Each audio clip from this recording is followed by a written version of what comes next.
Good evening, everyone.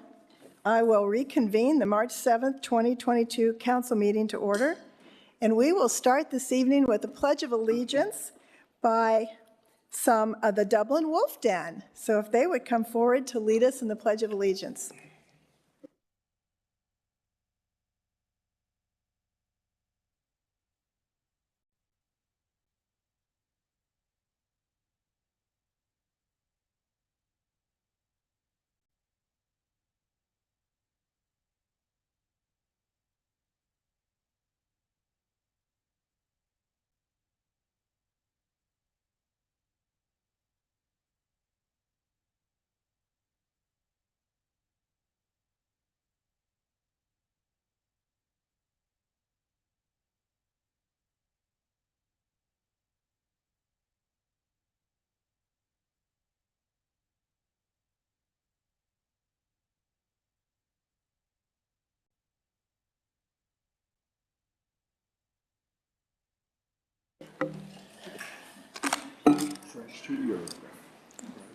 This evening, we are going to have a special presentation concerning Lincus, the premium transit update, and I would love to invite Justin Goodwin from the City of Columbus and Kimberly Sharp from CODA to come forward to provide us with this update. Welcome.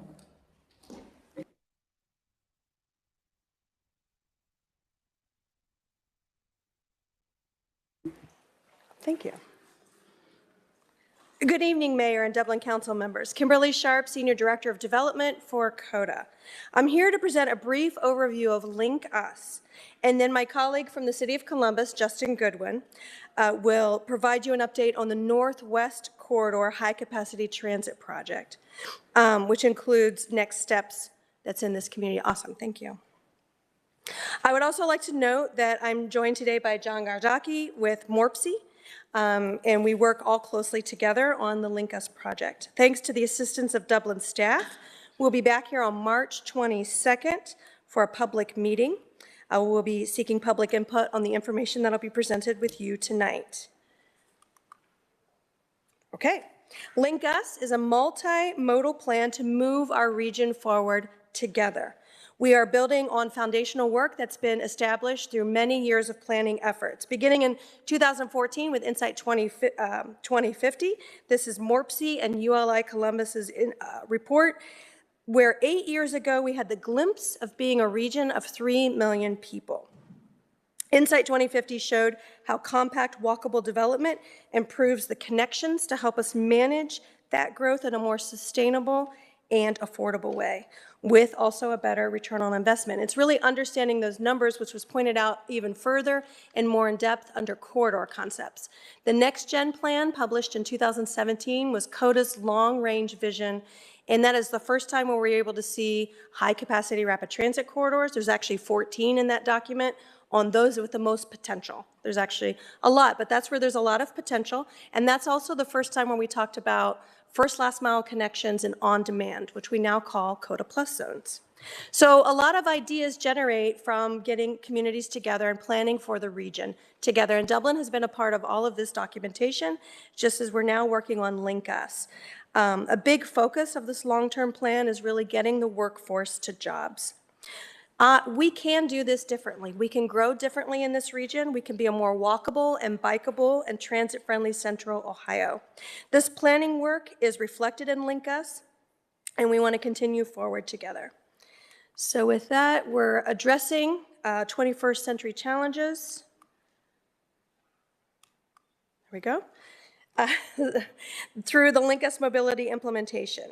This work focuses on mobility infrastructure and development patterns, which address the items that you see above here in the presentation. These are the 6 goals. That's the focus of Lincus. To provide an improved and affordable mobility as a tool to retain and attract jobs and advance opportunities for all of our residents.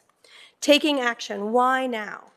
This is the time to proactively leverage historic levels of federal infrastructure dollars to serve and manage our future growth.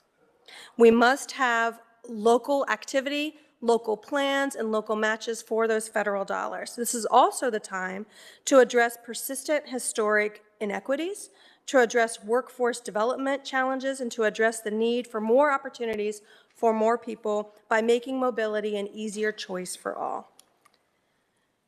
I apologize, that went really fast. In Dublin, the expected outcomes. In Dublin, these mobility investments may focus on the Coda Plus service, expansion of the Emerald Trail, a continuation of your more than 130 miles of shared use paths. We're also talking about the potential bus rapid transit alignment from downtown to Dublin, bringing workers to Central Ohio's second largest employment center. It's so encouraging to know that your residents and your staff are very excited about improved transit. So my last slide, which flew by, the backbone of Lincus Transit, let's see if I can go back one, is the high-capacity transit corridor. And just pointing out this graphic, the map highlights a number of the corridors that are an output of the previous planning efforts, along with current technical work. The three in green are the three corridors under current preliminary design and project development. The image to your left is an example of high-capacity transit corridor with all the elements that make it rapid and make it premium. And so just pointing out the dedicated lanes is what really moves the transit through the area and gets through quickly. The raised platforms are how people get on and off transit very quickly. The off-board fare collection keeps people from needing to do that when they first get on. And what you also see in this image is the multimodal connections of bicycle and pedestrian activity really enhance pedestrian safety measures, as well as the development around this area, which is transit supportive. Because taking transit from one huge parking lot in a single-story building to another huge parking lot in a single-story building is not extremely supportive, and that makes it a challenge for people to make transit a choice.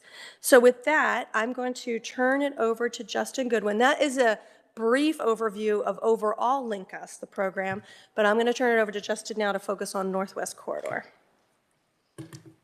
Thanks, Kim. Good evening. And it looks like, okay.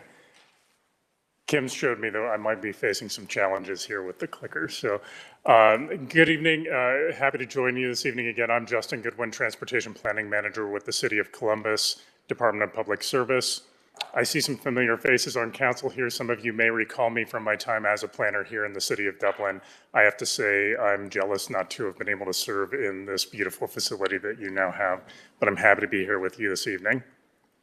So I'm going to talk to you just quickly about where we're at with the Northwest Corridor Bus Rapid Transit project.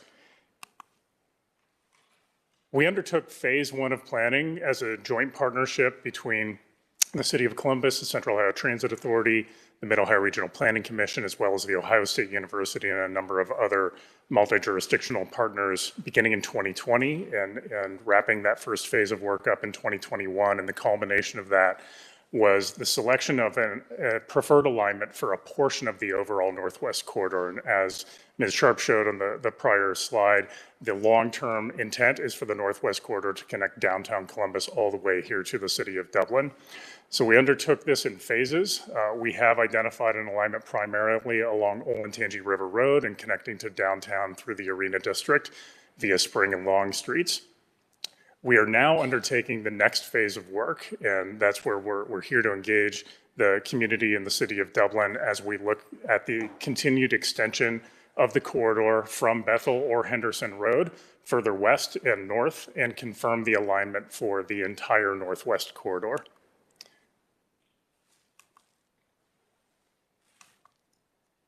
And we do have a little bit of a lag here. I might ask if someone could help advance slides. That would be great. Thank you. So moving to the north and west, the prior slide showed the preferred alignment for the south section of the corridor. We studied it up to Bethel Road. Now we're studying a series of potential alignments connecting that corridor all the way to Dublin. You see these here. Looking at a couple of alignments along Bethel Road, Sawmill Road, 161, or potentially Bridge Park Avenue, or potentially Henderson Road. Alignment shown here as Riverside Drive. We've already done some preliminary evaluation, some screening of this with our consultant team led by Trans Systems Corporation. And we're beginning to develop an understanding of the pros and cons of different alignments. This is part of what we'll bring to the public for review in a couple of weeks here. And as we look at, zooming out here a little bit, as we look at these potential alignments, part of what we're looking at is not just the point A to B connection from downtown Columbus to Dublin, but what are the points along the way, potential stations and stops. We see a variety of activity centers here, including employment centers, maybe shopping centers, community centers, educational facilities. These are all the types of destinations and activity generators that we want to link together with this frequent rapid transit option. And so we think about the different activity centers along each of these alternatives, as well as within the city of Dublin, obviously a number of major activity centers here in the city. And part of what we'll be looking at, thank you, is which of those activity centers may be the logical terminus, the end of the line for the rapid transit corridor. We have a few identified here. Each of the alignments preliminarily we're looking at extend to Bridge Park as a first point, but could extend further to, say, Metro Center, the OCLC campus, or as far as the Ohio University campus in the general area at Post Road 161. These are all items that are being analyzed now, and we'll be bringing preliminary information to the public at the upcoming public meetings. So we will have an in-person meeting here. We're happy to be back in person, engaging the public here at Dublin City Hall on March 22nd at 6 o'clock. As well as later that week, we'll have an in-person opportunity at Meadow Park Church on Bethel Road in Columbus. We'll also have 2 virtual engagement sessions the following week on March 29th and March 30th. So folks that may not be able to attend in person, please, you'll be able to attend virtually as well as engage on our public website at lincuscolumbus.com. And if we could go to the next slide. I just want to pause for a moment because a lot of questions that we get are, how quickly is this going to happen? When are we going to see the ground moving? We showed a great rendering earlier of rapid transit in a walkable, bikeable corridor.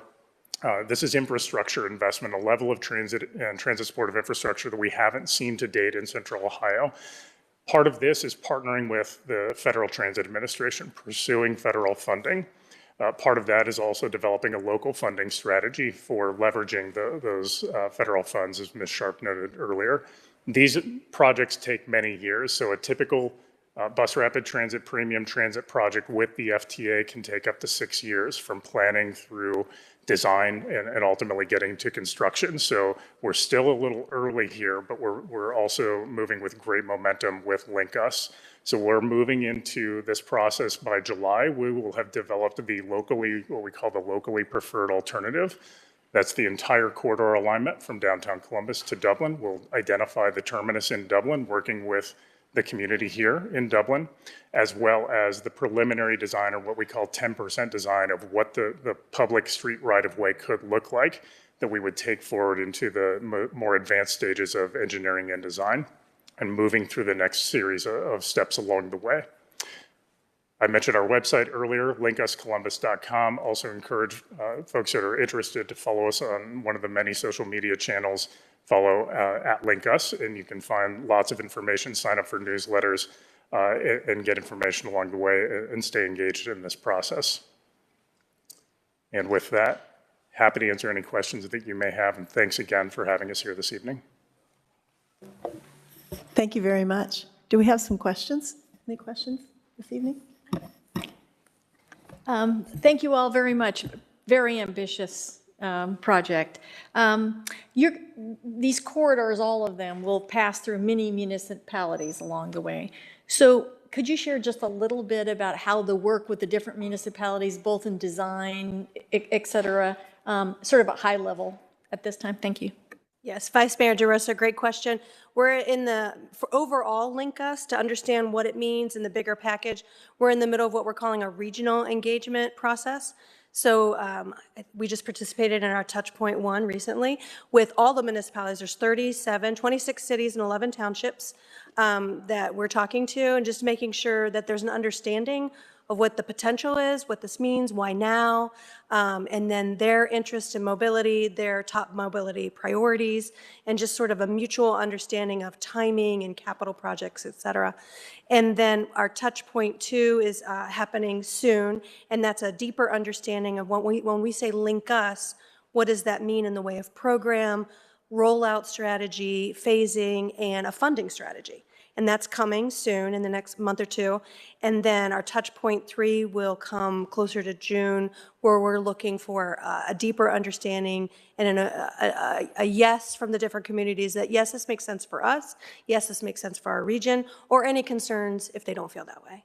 And so we're trying to spend quite a bit of time working with everyone. And I think you're asking about very specific projects like. I could answer that one Okay. as well. Do the Specifically for the North. So that's kind of the big picture of the Lincus program. More specifically in the context of a project like the Northwest Corridor, the Bus Rapid Transit Project. As you know, many different local municipalities along the way. The city of, I'm representing the city of Columbus. We have the bulk of the geography along the corridor, but we're not the only one. So as these corridors touch individual jurisdictions, that's where there will be a really strong collaboration with each of the jurisdictions who have regulatory authority over their public right-of-way, as well as land use decisions at station areas. So part of this process is we have convened what we call a technical group for the Northwest Corridor. That includes representatives of Dublin staff and administration, as well as each of the other jurisdictions like Upper Arlington, the city of Grandview Heights, townships, Ohio State, ODOT is included in that, all to bring their expertise and their actual decision-making authority to the table.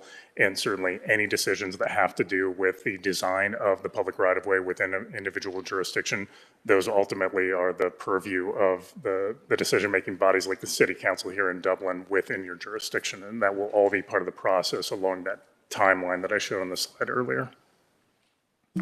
Thank you very much. Thank you.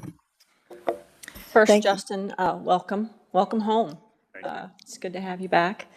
Want to thank you all for including us in this study, because I know initially this Northwest Corridor route did not exist. And so we are very pleased that it does now. And it's my understanding that when it comes to the station, if you will, itself, that will be up to the individual communities to indicate what that will look like. So we would have the Dublin version of whatever this BRT stop would be, that would be something that we would design and approve here locally. I would just like to chime in. You were asking what might be the proper terminus of this, and I would suggest to my fellow council members that we strongly look at the OU campus as the terminus. And I think the reason, there would be other stops likely along the way as well, but I'll be reporting on my meeting with the Rail Commission folks last Wednesday, but there was a lot of discussion about making these Lincus sites go to where the rail stops would possibly be. So if you wanted to go, let's say if you wanted to go to Chicago in the year 2031, right, and you were in downtown Columbus, you could take Lincus to Dublin and you could catch the train from there, or some other place. So I think it's important that we start thinking about the future of the whole of mobility, and to make sure that we at least get close with this study so that it can they can tie together relatively easily at some point in the future. Any other questions? No, I think the opportunity that you're already demonstrating of working with MORPC, Columbus, all the municipalities, as Councilman Groom said, is going to really give us the opportunity to look at the region as a mobile hub for all the places we need to go. So thank you very much for coming this evening. We appreciate it. And I guess we'll see you back here a little bit later in the month. Thank you. At this time, we have an opportunity for citizens' comments. And this is the opportunity for citizens to comment on any topic that is not on tonight's agenda. If there's anyone present who wishes to make a comment or make any comments, this is, yes, sir? If you'd like to come to the podium and state your name and address.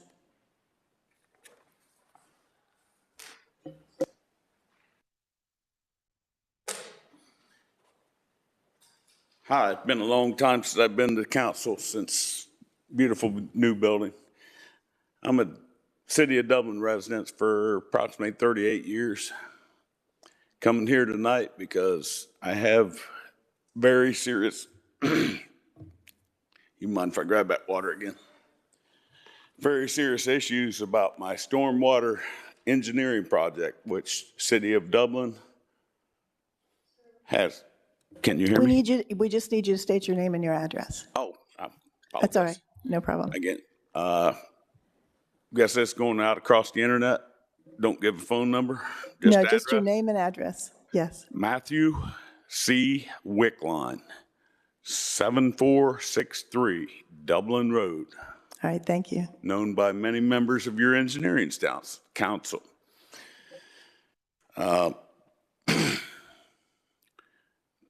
Approximately 20 years ago, council members allowed development behind my property, which was beautiful, approximately 66 acres.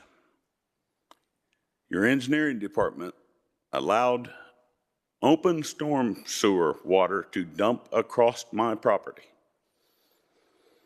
Approximately through the nightmare of issues, you used eminent domain to claim my property to correct this problem.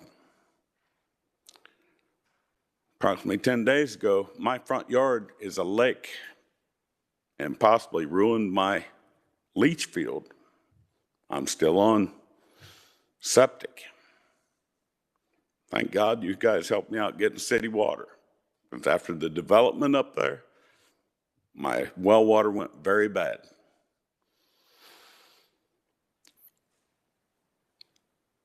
At the time when I disputed the engineering for the project behind me, I had Mr. Sutphen, I forget his first name, but he used an expletive in this council chambers at the other place. You can't blank on your Dublin citizens. Well, currently, you've done it again. I've got photos.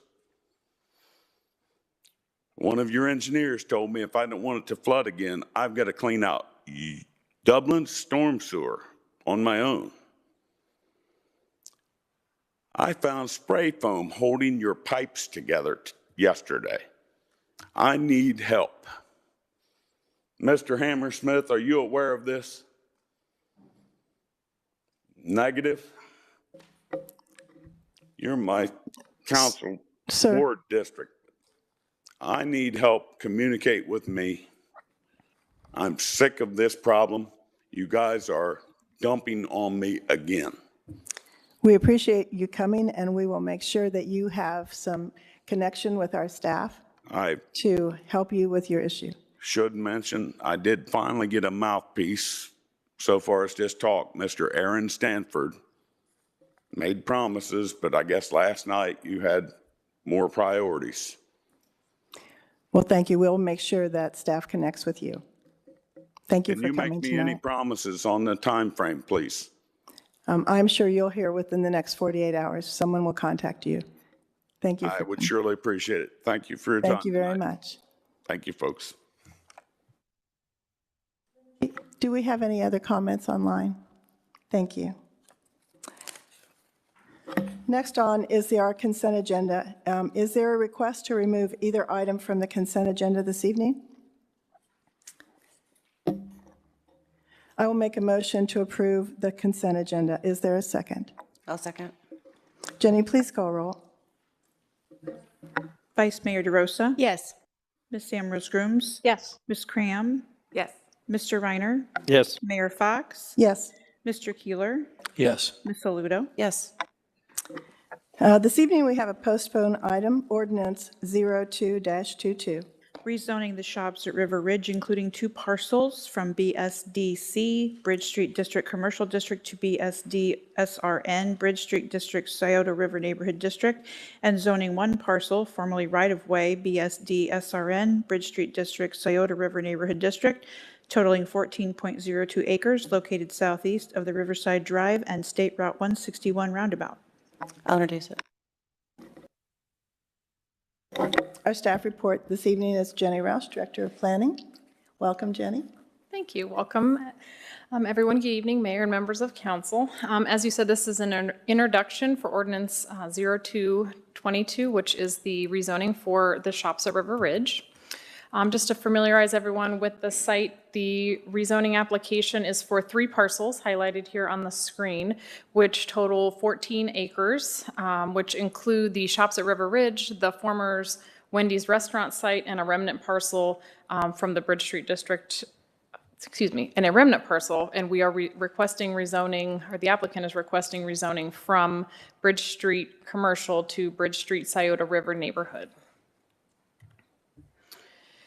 So a little history related to this. So in April of 2012, we created the Bridge Street District, which included the rezoning of about 400 parcels, a little less, to 10 different Bridge Street zoning districts.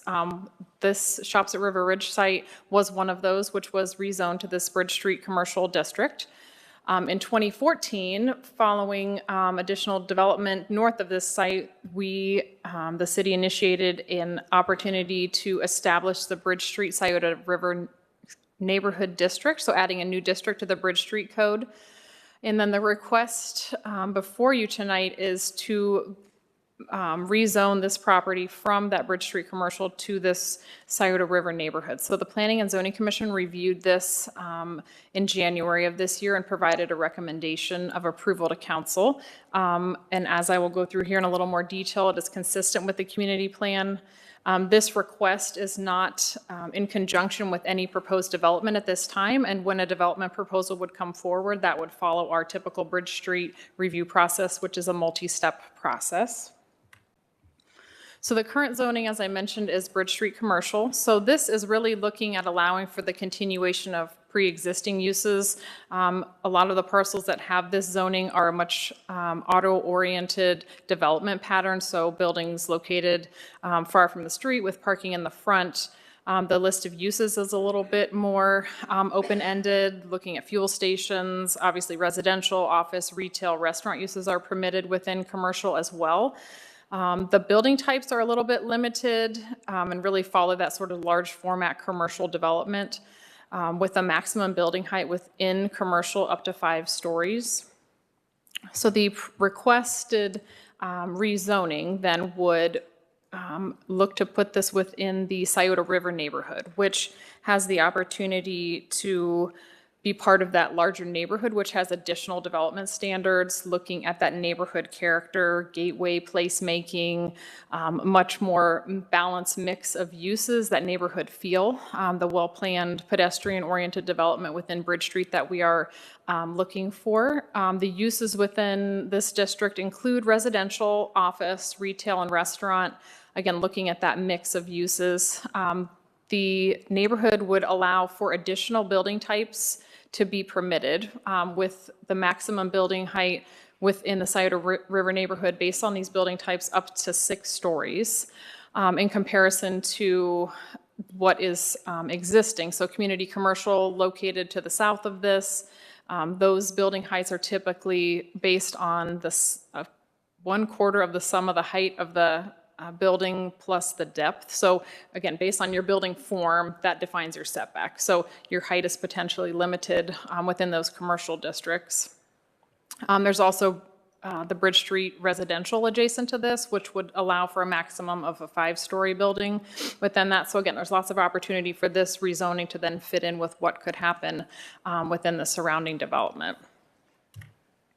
So in terms of the community plan, which is what we would look to when rezonings come before you, this would fit within the future land use map designation of a mixed-use urban core, which is consistent with the other areas that are zoned within the Scioto River neighborhood. So again, this future land use designation was created specifically for the Bridge Street District and accommodates that mix of uses and incorporating obviously residential, commercial, institutional together. So with that, staff has reviewed the criteria for the rezoning, and those are met. And as I mentioned, the Planning and Zoning Commission made a recommendation of approval to council at the January 20th meeting, and staff recommends approval of this ordinance at our second reading at the second meeting in March. I'm available to answer any questions. Do we have any public comment on this rezoning? Thank you. Do we have some questions for? Oh, I'm sorry. Yes, certainly. Please come to the podium and state your name and address.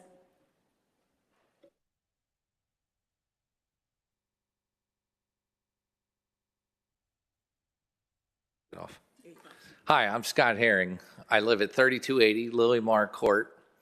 In the map that was shown there, this is the closest project that's been proposed or a rezoning to my house in the 25 years that I've lived here in Dublin. I guess the most surprising thing about this is the remark that this is not in response to a particular project. And I think back over the last 2 decades that so frequently a request has come where someone's come before the process, P&Z council, and says, I have a plan, I have a proposal, I'd like to do this on this parcel. Then it's considered for its merits, and the greatest tool has been the PUD, the Planned Urban District. The city trades off the opportunity to rezone for the opportunity to really look at the fine details. So here, this just seems, at face value, it seems strange that suddenly a parcel that's very much shops and stores and existing buildings is being asked to be rezoned. And I don't know, the idea of a 6-story building this close to my single-family home on an R2 parcel is a little scary. Six stories is tall, and I'm glad to hear that there is a ratio and a proportion that a building's height should be limited based on its footprint. And over the last 25 years, I've learned an awful lot about zoning and this planning language, and I'd never heard the phrase visual corridors as a courtesy to your neighbors. All these things about setbacks and height. So I guess I'll just close with, as I've asked council in the past decade, 2 decades, just proceed with caution. I just hope, Lord, we know that this is, it just seems strange. I don't know. It seems like there's more to the story and I'm not feeling it. But if there's an opportunity for 6-story buildings on this parcel, I don't know. Just, I can't see it in my mind at this time. But thank you for hearing me. Thank you very much. Appreciate it. Are there any other public comments concerning this ordinance? Council questions and discussions. Councilmember Graham? Yeah, I want to follow up on Mr. Herring's comment. First of all, the ratio height that was being discussed, that's the current zoning for the offices to the south that are between you and the proposed parcel. That was the one that's labeled CC on the map, the red. So this proposed rezoning would allow a 6-story building. And I really think we need to let these residents know, because the closest resident on Martin Place, that's at the end of that court, is about 250 feet away, and they weren't notified of this rezoning, and none of those residents are. And if we allow a 6-story building to be next to those residents, there's nothing in this area that's over about 2.5 stories, and that's just ridiculous to not give them notice. So before this comes for a second reading, I would certainly want to see notice to the residents on Martin Place and Lilymar, where Mr. Herring resides. The other point is we're asking for 6 stories at an elevated height. This, right now you have the AC Marriott, which was zoned 6 stories. They got granted a 7th story. That is about 3 stories lower in elevation than where this site even starts. So if you put a 6-story building on this site, it's in theory 9 stories high from ground elevation, and we're gonna have this huge building that would stick out like a sore thumb that you're gonna see coming down there. So I just think it's wrong to allow 6 stories. I know it's currently zoned for 5. I was against that back then. There's nothing we can do about that. But 6, I'm absolutely against 6 stories in this area. It's within, like I said, 250 feet of residential houses, and we need some type of buffer here. And that 6 stories is going to be well over the tree heights that are existing. Any other comments by? You know, I think it is inherently challenging to do a rezoning without having a project presented. And, you know, perhaps there would be areas on this parcel that 6 stories may be appropriate. Maybe 7 stories might even be appropriate. There are certainly areas on this parcel that 6 stories would be completely inappropriate. So, you know, if we were to continue down the path of rezoning, I think that we need to build a very clear record for the individual that's requesting the rezoning of what our expectations are going to be and what our wishes out of the Planning Commission would be. That because the entire parcel is being rezoned, that doesn't mean that it's all equal. That certain areas of the parcel we would expect them to be treated very differently than others. You know, particularly as it relates to Martin Place and Lilymar. So, you know, it would be nice if we had the applicant present and could hear our thoughts and our directives of what we would be willing to see on this piece. Because I would largely agree with Ms. Cram that there are many places on this parcel, 6 stories are completely inappropriate. And there might be a spot or 2 that they would be. May I clarify a couple quick things? So the applicant is present. Sorry if I didn't point that out before, but Don Brogan is here from Crawford Hoying, so he can maybe speak to your point. A couple things with the noticing. We did, as we are required, provide notices for properties that are within 300 feet of the boundary of this site. So the properties on Martin Place that are within that, they were notified. They were provided a notice because I checked that myself, actually.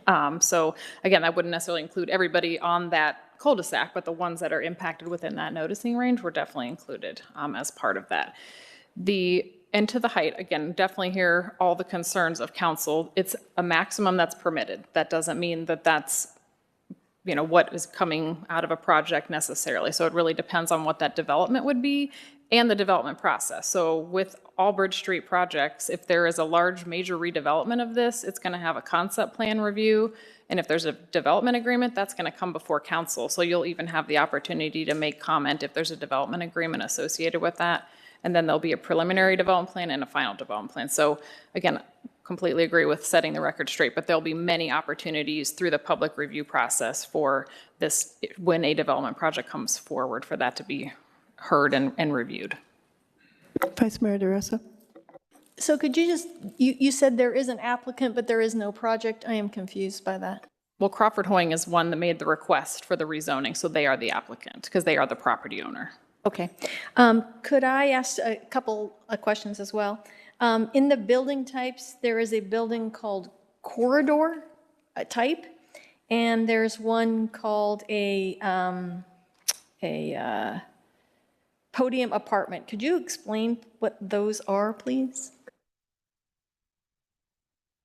I don't know the exact code for all of these building types off the top of my head. So some of these I may have to, when we come back for a second reading, provide a little bit more detail. But ultimately, within Bridge Street, there's a variety of building types, and depending on their location and the uses that are going to be located within there, a particular building type would be selected. So again, depending on which one it is, they offer different building height maximums, different ground floor uses, different frontage and setback requirements, and each of those would have their own nuances. Again, I can look it up or bring it back to you, but we can provide some more detail about what those would include. Largely within the neighborhood districts, we have buildings that have a more urban pedestrian form, so it's intended to be that more Bridge Street feel as opposed to the large format retail, which is that big box with not a lot of character or detail requirements that you would get for some of these more neighborhood buildings. Yeah, so Jenny, if you want to bring it back, I just would Sure. feel uncomfortable approving something what I'm afraid I didn't know what Sure, some of okay. those Yeah, we can the definitely types bring that back. of formats are.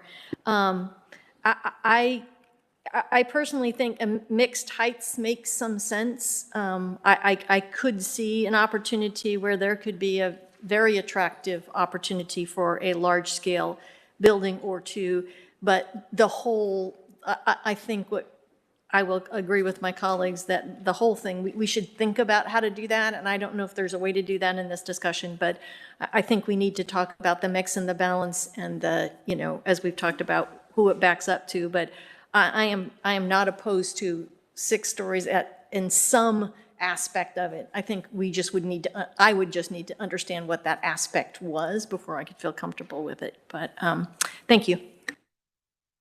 Councilmember. Thank you. I simply wanted to say, I think part of saying these things out loud, because I agree there are places in here that I think 6 stories might be completely appropriate, but certainly places where it is not appropriate.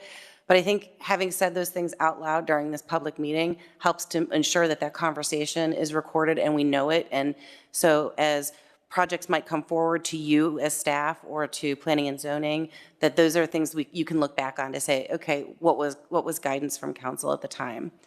So that is why I think it is important to have those conversations in this forum. Jenny, am I correct? I believe that in the Bridge Street Code, there are some protections when you build adjacent to residential. Or at least there's certain buildings that can't be placed across from residential. Does that only apply to those within the Bridge Street District? Or I would have to look and see how that compares to building types that abut outside of Bridge Street. I know in the historic district, when that was previously part of Bridge Street, if you were adjacent to the historic core, there was a limitation on building height, but I don't recall that being a stipulation throughout the rest of Bridge Street, but we can double check that, but Right. I don't believe so. I believe the development pattern that the code outlines in the different building types would dictate then how the site is developed. You know, this is a sort of a unique situation in that in the rezoning of this, it begins to abut those some part of a residential, not totally, because there's commercial just directly south in a long partial. But I don't think we probably ran into this too much in the northern part of Bridge Street because it was pretty much undeveloped, correct? So it's Or worth it's adjacent to 270, so there's already a natural barrier for right. some of these. So it's definitely worth a conversation to be sure that we take care of the residents. All right, thank you. I think that was part of the consideration of why this had the zoning designation in Bridge Street that it did. I think the reasons were twofold, as I recall. One, that it was a preservation of the existing conditions to allow them to continue to operate and do minor modifications to their business. But secondly, I think it was so that when redevelopment came, they would need to apply for a rezoning, and then that consideration adjacent to a more residential area, that it would trigger a more robust community conversation. And the difficulty of this is now we're doing the rezoning, but we don't have a project to consider. And I think the intent was that those would come together. It certainly is permitted to come separately, but I think the intent was that they would come together.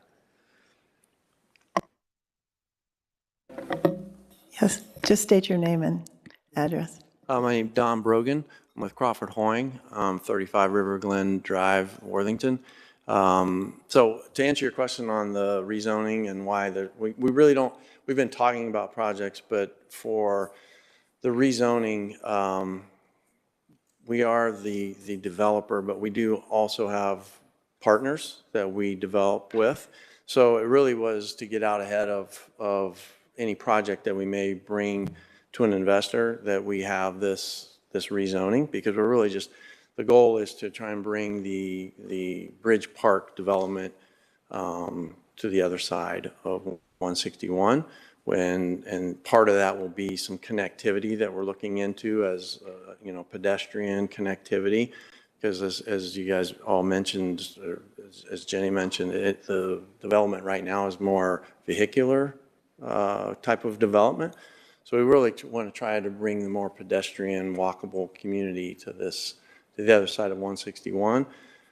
But as part of that, the rezoning, we want to be out in front of that, really to assure our investors and partners that we work with that we can get this rezoning before we move forward, spending their money on design fees and that other types of things. And I completely understand it's a chicken and the egg Yep. sort of thing.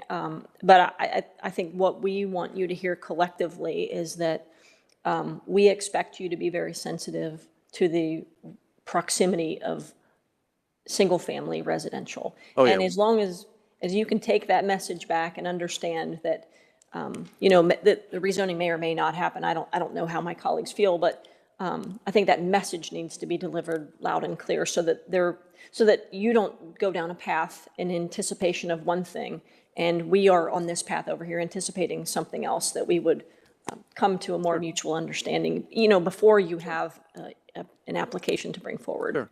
And I think we're, as Crawford Hoying, working with Planning and Zoning, we've worked with a few of you on the Planning and Zoning Commission. It's a process, and so we're very accustomed to it, and we're currently next week going in front of for a final development plan. I think it's been almost a 9-month process, 10-month process for one building. So we know the process, and we know that there's going to be feedback and back and forth. So we're well aware of that. Yes. Mm-hmm. Thank you. Okay. Jenny, do you have clear direction on what you need to bring back? Yes, thank you. If there's no further discussion, the second reading and public hearing is scheduled for March 21st meeting. Introduction, first reading, public hearing, ordinance 04-22. Amending the annual appropriations ordinance for the fiscal year ending December 31, 2022. I'll introduce it. Matt Stifler, our Director of Finance, will be giving the staff report. Yes, good evening, members of council. Ordinance 04-22 is the first quarter supplemental. A memo accompanied that ordinance, kind of explaining the modifications in more detail. I'm available to answer any questions. Do we have public comment on this? All right. Council, do you have questions for Matt this evening? Or anything to discuss? Vice Mayor DeRosa? I just had one, Matt. Thank you very much. Under Section 9, which is, I think, a little over or approximately $2.1 million, the rest of the sections outline sort of what's covered by this approach. This one said various projects. So is this many small projects or a couple larger projects, or could you Sure, illuminate? Thank you. that is two main projects. One is the reappropriation of Riverside Crossing Park, the 2021 phase. There's $1.1 million of that was appropriated last year but not encumbered, so that needs reappropriated this year. The remainder is the CML parking garage. There's still $900,000 of debt proceeds available for that project.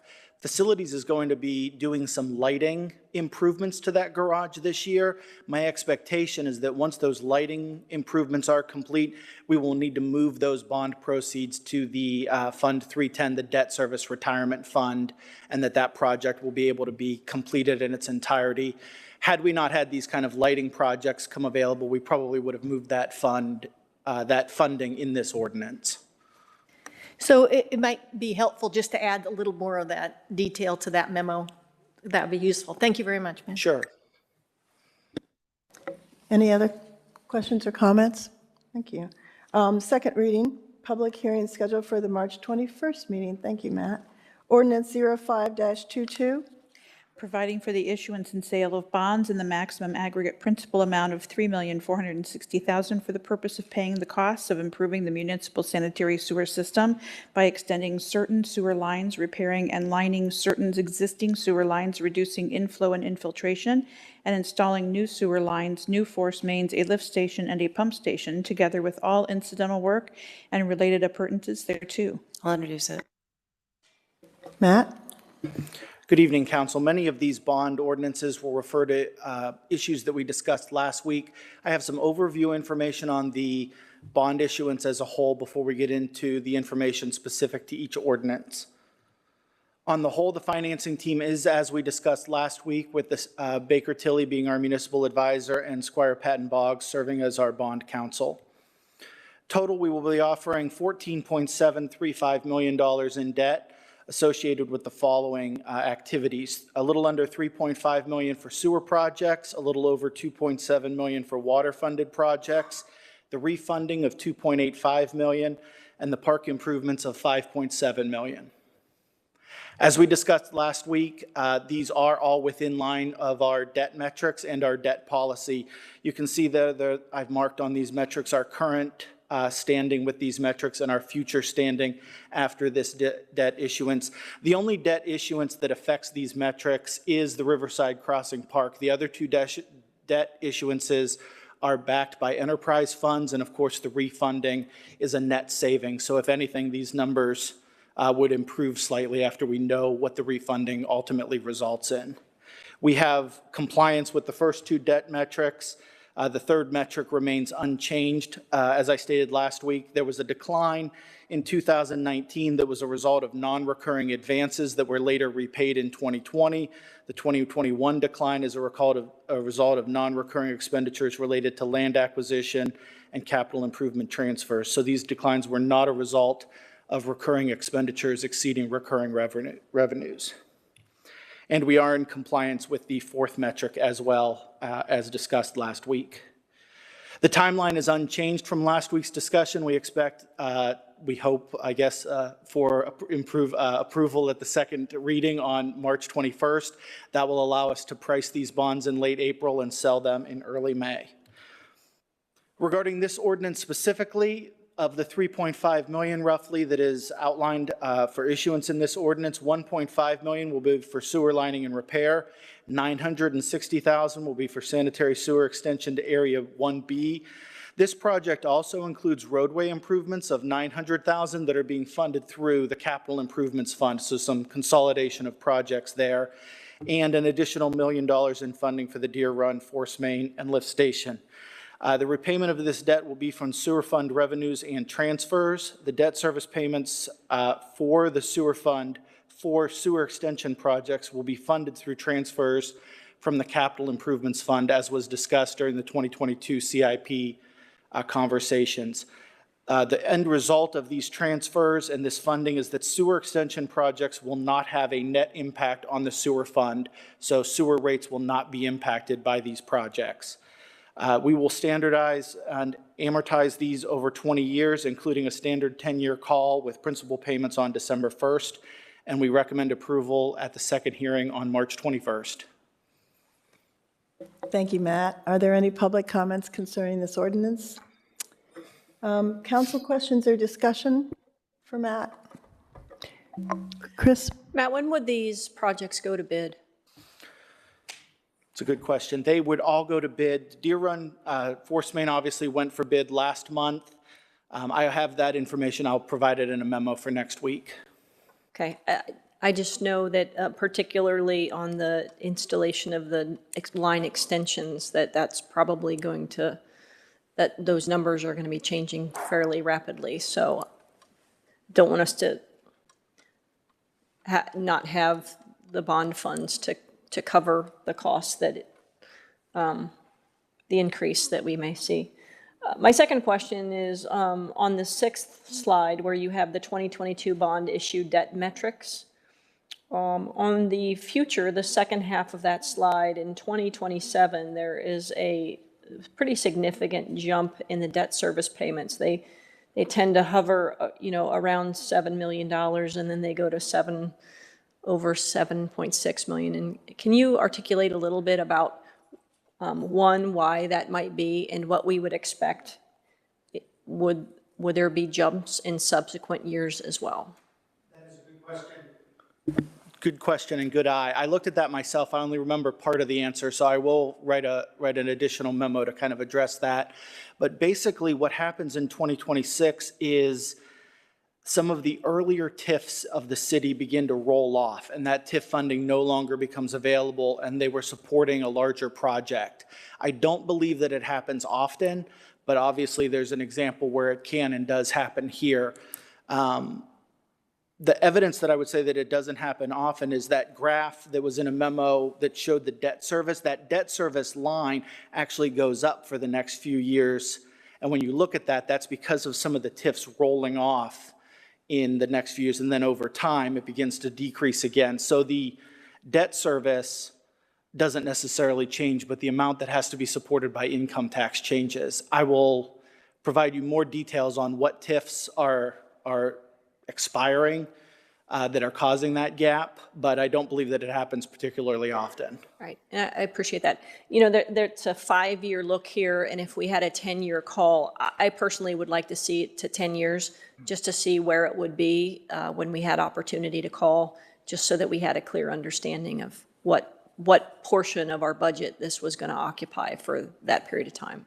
Thank you. Absolutely. When we program the CIP, you don't see it, but I do this calculation out to 2043. It exists as it will exist in actuality until the debt is repaid, so to make sure we don't fall out of compliance in any future year. I don't doubt that one bit, and I'm sure it will be lovely information, and I will sleep better once I see it. So thank you for indulging me.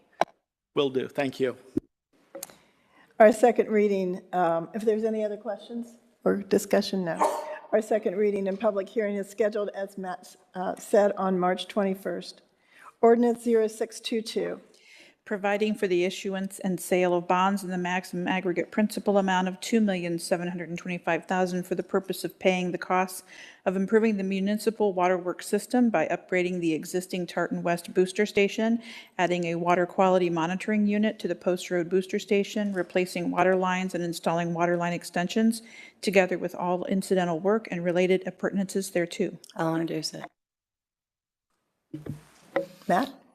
Good evening, Council. This ordinance is very similar to the structure for the sewer fund ordinance by design. As you can see, we'll be issuing $2.7 million in bonds for 5 projects, the totals of which are shown there. Again, the debt service payments that are due from the water fund for extension projects will be subsidized with funding from the Capital Improvements Fund, so that there is no net impact on the water fund, meaning that there will be no impact on water rates for these extension projects.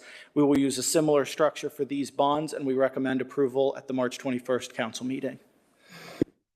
Thank you. Public comment on this? No? Council questions for Matt concerning this? Matt, I do. As I was going to look to see where the actual extensions were, and I went to the GIS, and not saying that I know exactly how to use all those layers, but it would be helpful, I think, to be able to see where these areas, water extension and are going to occur. We get a lot of questions from people as to, you know, when these improvements occur, and maybe just a note out of engineering to just kind of give a little diagram to show these would be helpful. I can inquire about that. All right. Thank you. The second reading and public hearing is scheduled for March 21st. Ordinance 0722. Providing for the issuance and sale of bonds in the maximum aggregate principal amount of $2,850,000 for the purpose of paying the costs of refunding bonds previously issued by the city for the purpose of paying the costs of various public infrastructure projects. I'll introduce it. Back to Matt. So this ordinance, as we discussed last week, will refund water bonds associated with the Dublin Road Water Tower and sewer lining repairs that were issued in 2012. We will refund about $2.855 million. We expect to... Could you turn your mic on, please? Sorry, thank you, Jenny. As we discussed last week, these bonds are for the Dublin Road Water Tower project and the sewer lining and repair project issued in 2012. We will be refunding a total principal amount of $2.855 million. We expect with bond premium to actually owe less principal after the refunding.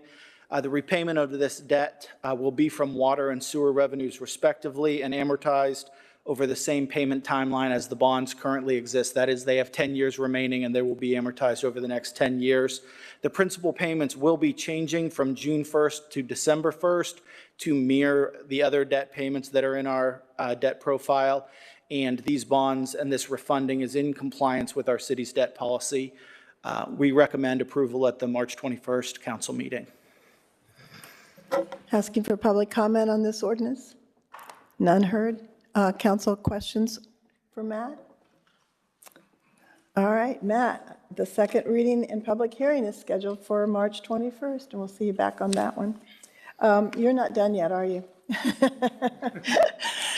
Ordinance 08-22. Providing for the issuance and sale of bonds in the maximum principal amount of $5,700,000 for the purpose of improving the municipal parks and recreation system by paying a portion of the cost of constructing the Riverside Crossing Park, together with all incidental work and related appurtenances thereto. I'll introduce it. Go right ahead. Thank you, council. This ordinance will provide funding of $5.7 million for the 2021 phase of Riverside Crossing Park, generally displayed in orange on this slide. The bond proceeds will be used to repay an advance from the general fund that occurred in 2020, and repayment for these bonds will be from income tax revenues and/or tax increment financing revenues from Bridge Street District TIFs as those funds become available. It'll have our standard terms and is in compliance with the city's debt policy. We recommend approval at the March 21st meeting.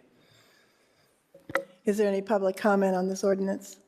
All right, council, any discussion concerning this? Except that we're all pleased to see that we'll be able to get the park completed. So our second reading and public hearing is scheduled for the March 21st meeting. And Matt, thank you very much. That's quite a lot. Ordinance 09-22. Adopting and enacting a supplement to the Code of Ordinances for the City of Dublin, Ohio. I'll introduce it. Our staff report is from Jennifer Riedler. Good evening, members of council. This ordinance adopts a supplement to the Dublin Codified Ordinances prepared by the city's codifier, American Legal Publishing. This legislation is a housekeeping measure that council considers several times over the course of a year. The supplement includes local legislation approved by City Council through December 31st of 2021. The supplement also includes updates to Dublin Code sections that are based on or make reference to the Ohio Revised Code. These updates are based on state legislation approved through November 4th of 2021. Staff recommends approval of the ordinance at the second reading on March 21st, and I'm happy to answer any questions. Is there any public comment on this? Council? Questions? Jennifer, there was language in here about tax collection and the ability to levy and collect taxing. I read through it. I certainly am no attorney, but normally these are very benign. Right. The language tenses, verb tenses, those kinds of things change. This seemed to be more of a shift relative to perhaps more recent litigation of our ability to collect. We do have our own code sections on that, but I will look at those sections again and confirm at the second reading that we don't have any concerns with those. Thank you. Jennifer, it was 427 pages. Yes. It was a lot. And I'm not going to pretend that I read them all, because I didn't. But I did look at the summary at the beginning, and it would be helpful if we could redline where the changes were. But on the open container, and because we did change and establish the DORA last year, I didn't see any mention, or I didn't see in any of that supplement any reference to that. It seemed as if it was pretty much a standard open container code, talk. Is it important to have the DORA in something like that, or is it, because we did apply this ordinance before the end of the year? So with a DORA, the operators actually get a separate liquor permit. So they have a liquor permit to issue those cups, so that when the open container revisions wouldn't impact the DORA. Thank you for answering that. The second reading on this public hearing is scheduled for the March 21st meeting. Introduction, public hearing on resolution 10-22. Waiving competitive bidding requirements pursuant to Section 8.04, Paragraph C of the revised charter for the provider of hotel rooms for the 2022 Dublin Irish Festival. I'll introduce it. Our staff report is from Allison Leroy. Good evening, members of council. As many of you know, most of our hotels do get booked up for the Irish Festival. In previous years, only the Embassy Suites and the Crowne Plaza were able to provide us the total number of hotel rooms that we've used. So in the past, we've used Crowne Plaza. In 2019, we moved to Embassy Suites. Because of the closure of the Crowne Plaza, when we needed to book these rooms, the Embassy Suites was the only hotel that had the rooms that we needed for this year. We do anticipate with now the DoubleTree coming back on that we will rebid this for the 2023, but we're asking to waive that requirement for this year because they were really the only ones that we could put everybody in this year. Any comment online? Council, do you have any questions for Allison? Vice Mayor DeRosa? You had a quick question. I'm sure there's a logical answer. I just don't understand. So why is it important to have it all in one facility versus across multiple facilities? Part of it's ease. You know, we get quite an extensive hotel bill. As you can see, there are 600 total hotel rooms. So we have to cross-check each and every one to make sure if Joe Smith was coming, that Joe Smith stayed, that they charged us the right amount. And then the other part of it really is the camaraderie. It's really been one of those things, if I invite all of you some night to come and attend at the hotel after the Irish Festival, it's really become quite an event in itself that, you know, they meet for breakfast, they hang out afterwards. So just a lot of great interaction happens at that hotel. Thank you. Jenny, will you please call roll? Mr. Keeler? Yes. Mr. Reiner? Yes. Ms. Saludo? Yes. Ms. Cram? Yes. Mayor Fox? Yes. Vice Mayor DeRosa? Yes. Ms. Ambrose Grooms? Yes. Resolution 11-22. Accepting the lowest and best bid for the 2022 central landscape maintenance and authorizing the city manager to enter into a contract for the project. I'll introduce it. Thank you. Our staff report is by Jay Anderson. Welcome, Jay. Good evening, members of council and mayor. Before you tonight, we have Resolution 11-22 to accept the bid for the central landscape right-of-way maintenance contract. These contracts are executed with a 3-year minimum term with the option to renew each year based on the performance of the contractor. 5 Seasons Landscaping held the contract last year, but due to budgetary concerns with the previous bid, they chose not to renew for 2022.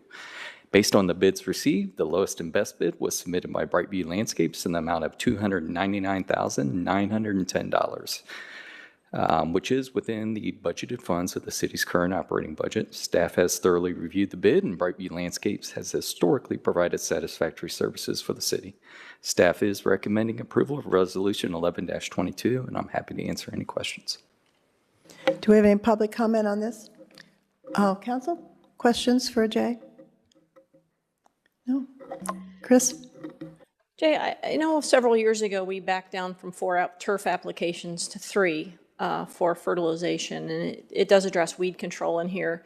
But I read through it, and I didn't see any fertilization of trees and shrubs in the contract at all. And, you know, I feel like we've seen this decline in our trees and shrubs over the last several years. And I think there's probably a couple of contributing factors. One of them we've talked about a lot, about excessive mulch being placed on them. But I think probably the next most likely suspect is nutrition, because we are not feeding these at all. And now that we've backed down the turf applications to just 3, you're not even getting any leaching through the soil profile for which the trees can feed when their, you know, roots extend out past the drip line. So I'm wondering, is there any thought perhaps to maybe introducing some plant bed tree fertilization into this? Because you can see the nutrient levels immediately around the trees.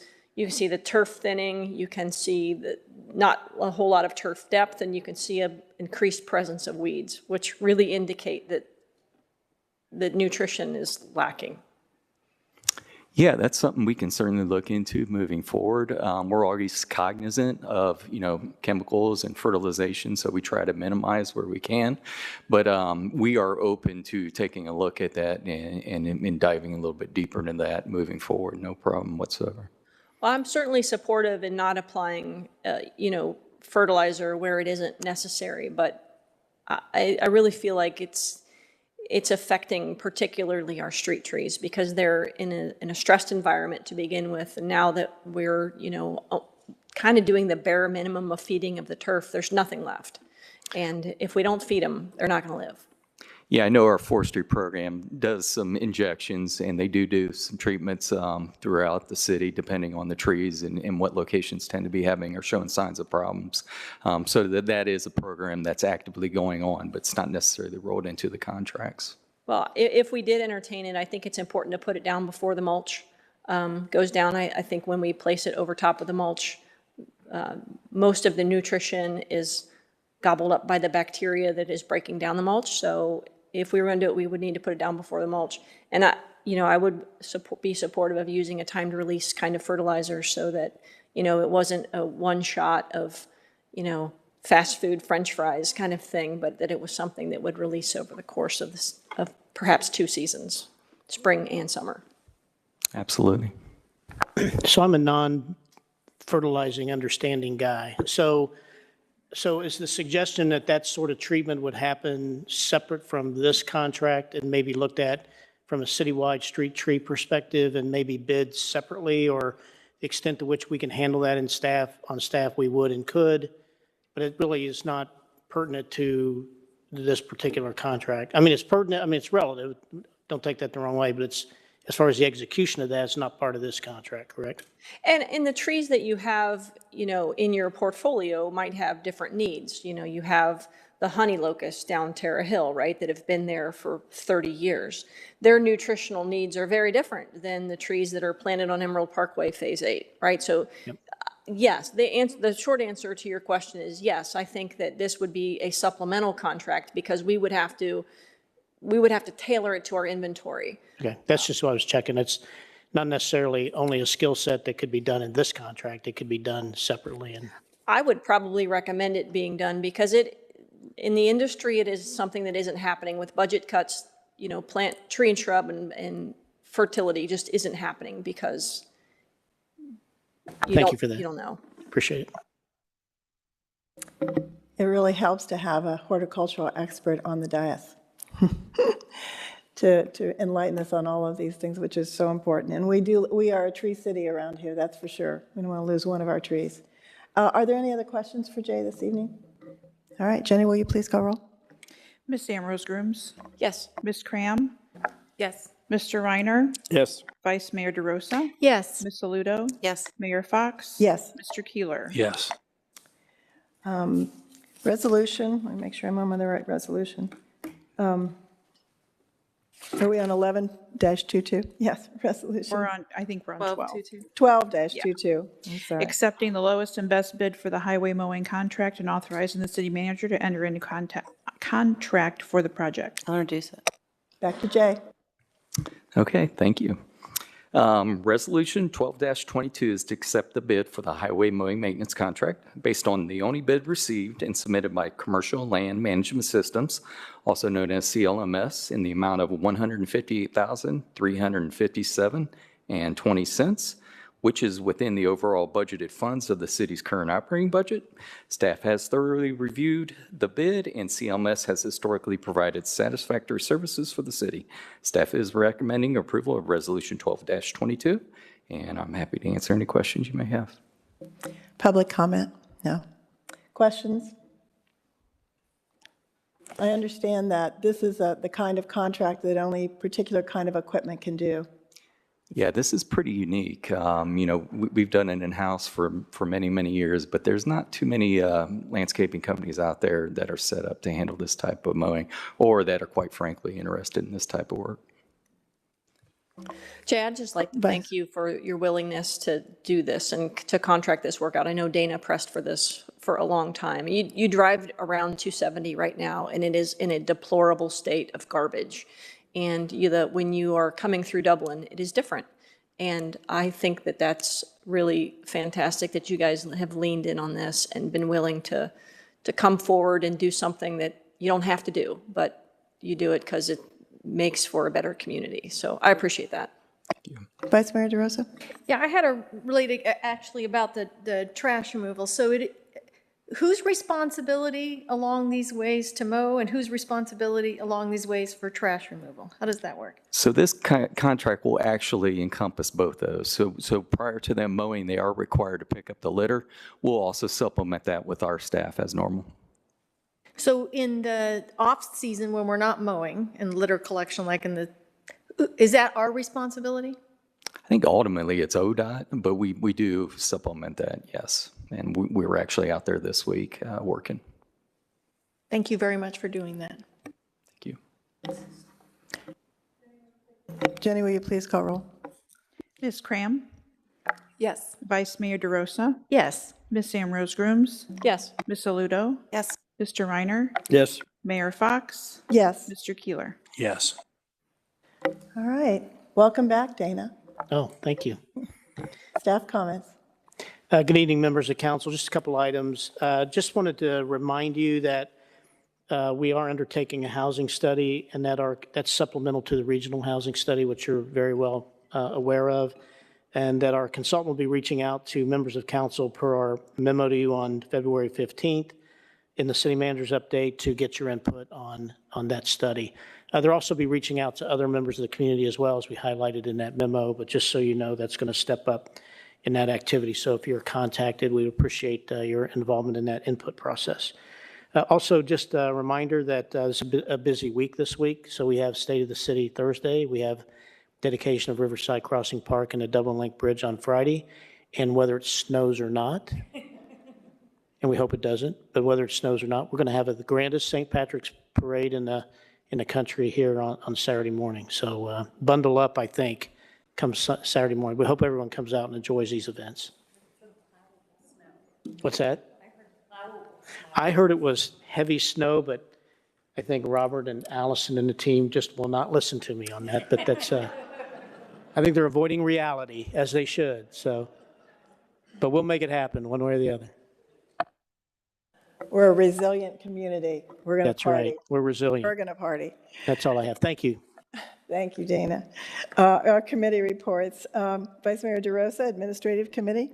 Thank you. I just had a couple things, as if we didn't have enough to do. We are also meeting again tomorrow night to do our annual review, so look forward to that, and our retreat next week. And I just wanted to say thank you to the residents who have raised their hand to serve on their boards and commissions. We had a very large number of applicants. We're about finished with this, what I would call first round of interviewing, but we're going to move to a continual set of interviews so that we can ensure that we can keep that pool open and speak to as many residents as want to. So it really is what makes Dublin special of the service, and I just wanted to say thank you for all the applicants who came out and met with us. Thank you. Councilman Reiner, you have Community Development Committee. Yeah, I just want to add that to our last council meeting and the discussion on non-residential for sale lease signs. There was 3 items that came out of the committee, and one was one signed parcel with an additional sign for parcels with freeway frontage to allow for additional visibility. Similar sign sizes and heights were recommended compared to the approved regulations and require a uniform sign design with green background. White lettering sample designs were shared with the committee, and also the committee discussed the annual renewal of signs, and it was decided that it would be best after lengthily talking to the people that represent these companies that maybe an annual renewal system was possibly the best way to go for them, especially with the decline in rentals in our community and just the work hassle factor for these people to maintain that. So just wanted to share that with the council. So you'll see that in the draft ordinance for March 21. Thank you. I don't believe, are there any other committees? I don't believe that there are. Councilman Aludo, would you like to start? I don't have anything other than it's going to be an awesome weekend this weekend. Snow or not, we'll all be there smiling, waving. So excited to get back to what we love to do. Right. Councilwoman Grooms, I should say. A couple things. Wanted to let you all know that on Wednesday, we met with the Amtrak vice presidents. Morpsey convened a meeting, and we had a really great discussion on the future of rail and the future of Amtrak investment, and got some great ideas of where their vision was and how that might align to the Columbus region's vision. So if you have any questions regarding that, let me know. We'll try to get a memo out in a packet here shortly. And then I also want to congratulate Deb Papish. I had the opportunity to attend the Dublin Women's Philanthropic Club dinner on Saturday night, and they honored Deb, and it was really a wonderful night. Chief was there as well with his wife, and you know, it's just, there are great folks in this community that are doing great work, and they get very little pats on the back and very little recognition, and they keep at it. They keep providing scholarships, and they keep funding initiatives. And so I'd like to congratulate the Dublin Women's Philanthropic Club on a great event, and certainly on Deb Papish as a quite worthy honoree. Councilman Cram? The only thing I have to say probably is, so Saturday I attended the Ohio Municipal League's training for local officials, and I have to say our community looks great compared to all the communities that were there. I went to the one in Cincinnati because the one here in Columbus is being held on Saturday, which obviously we are all busy. So I just want to say we were, by and far, I thought, the most organized staff and council compared to all the villages and townships and everyone who showed up. I also have all the training material. If anyone's interested, I can pass it along. And I am also taking the Voinovich training that Dana had set out. It's all month long, and I attended our first training on Friday, which was wonderful. It was at Morpsey, and we have 30 people attending from about, I think, 22 different jurisdictions, most of them local, Columbus area. We had some, like one from Marietta, I think, and Gallipolis was the farthest, but mostly Central Ohio. So I will have all the training material for that if anyone's interested. Again, it goes on all month. So that's all I got. John?